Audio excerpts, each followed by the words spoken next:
In these notes, I'm going to teach you how to complete the square using the area model, very similar to what we use when we do factoring, but keep in mind this is not factoring, it's just rewriting a different way, because we're going to have addition and subtraction in there, which is one of the big differences with factoring versus completing the square.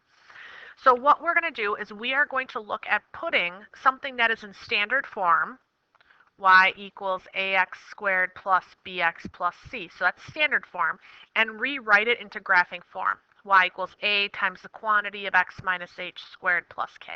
Keeping in mind this could be minus h or plus h, just depending upon what our negativity is in our problem. So we're going to do two examples of this with just basic leading coefficient of 1, and then we are going to move into having a leading coefficient and how that kind of changes it a little bit. So we're going to write on the right side right now of your notebooks. So right now we are going to be looking at y equals the quantity of x minus h squared plus k. So we're going to focus on when our a value is 1. It makes completing the square much easier that way. So in our examples that we're going to work on, the first one that we're going to do is y equals x squared minus 8x plus 18. Now there's many different ways to complete the square. The method I'm going to show you, hopefully, you find the easiest, and if this doesn't make sense, I can give you another way, but in my opinion, it's much more difficult to see. But what we're trying to do is we are trying to get this so it's in y equals some quantity squared. Okay, and then there's going to be a plus or a minus sign in here, and then there's going to be a plus and a minus sign out here. So there's going to be some number here, and then our goal is that this is going to be x, and we need to figure out what this is. So in order to make that happen, we are going to set up our area model with our box. And I know that my first term, x squared, goes there. And then what I know, and this is where it differs from factoring, is I know that these two boxes have to add up to give me 8x. But since I want this binomial squared, these two boxes must be the same. So therefore, what two numbers add together to give you negative 8x that are the same? Negative 4x and negative 4x. So it's half of whatever this is goes into each of these boxes. And we're going to pretend that we don't know this, because this 18 most likely will not make this a perfect square. So what we have to do is figure out, okay, so if I factor out an x here, well, this would be an x, and x times what is negative 4x? That's negative 4. These have to be the same, so therefore negative 4 goes here as well. So what I have right now is in my box, this is a minus 4. So that's what I have here. Now what happens is these two multiply together that give me this, and I get a 16 here. But it's not supposed to be a 16, it's supposed to be an 18. So what do I have to do to 16 to get 18? We have to add 2. All right, 16 plus 2 gives me 18. So therefore, what I have is x minus 4 times x minus 4.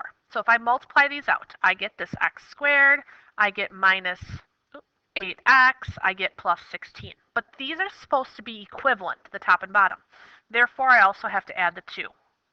What this is x minus 4 squared, and then we're going to add 2.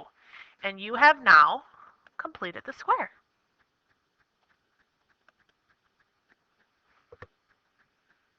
Okay, let's do another one of those. So just scroll down here. See, our second example that we're going to do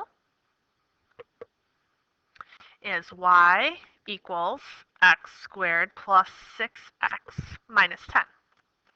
So again, our goal being y equals some quantity squared and then plus or minus something. We want that first one to be an x.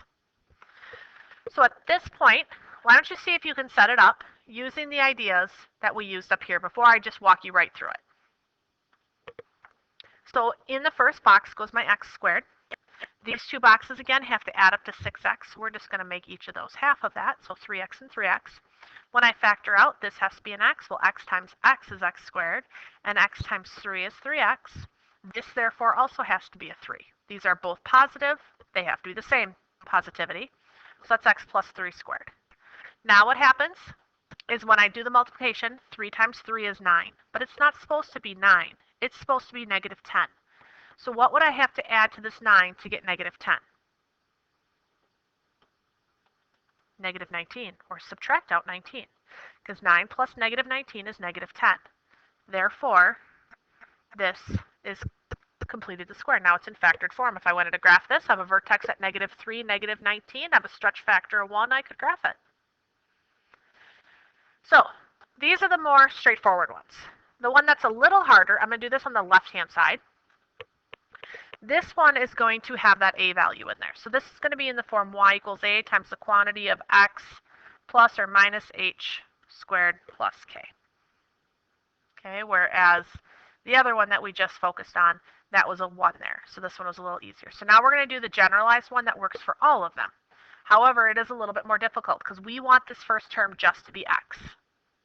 So the example that we're going to use for this one is y equals 3x squared minus 24x plus 42. Because I only want in my factored form, I just want this to be an x. What I have to do is I have to factor out the 3. Now when we complete the square initially, we just look at these first two terms. You could look at all of it, and in this case it wouldn't be so bad because it factors out of here too. But we're going to just take a look at the first one. So we're going to factor that out. And then that's x squared minus 8x. And then, of course, we still have this plus 42. So now, what I need to do is I need to complete the square. So I'm going to draw my box. So x squared goes here. Half of that middle term goes here and here. X, -4, -4. So therefore, it's x minus 4 squared. But then we have this 3 in front of that. So what happens here is this brings in a 16. Positive 16 is the product here. But it's actually not a 16 because of this 3 as the multiplier. If I expand this out, I would have 3, and then this is x squared minus 8x plus 16. So it's not actually a 16, it's actually a 3 times 16. So this, therefore, is 48. So then, what I have to look at is I need it to be 42. So what do I have to do to this 48 so that it's a 42? We have to subtract out 6, because 48 minus 6 is 42. And now, you have it in graphing form. So your vertex is at 4, -6, and it is a stretch factor of 3. So again, just walking you through kind of the steps that we did. We factored the 3 out. You just have to be careful that once you do this, it doesn't just bring in a 16, it brings in a 3 times that. And then you've got your completed the square.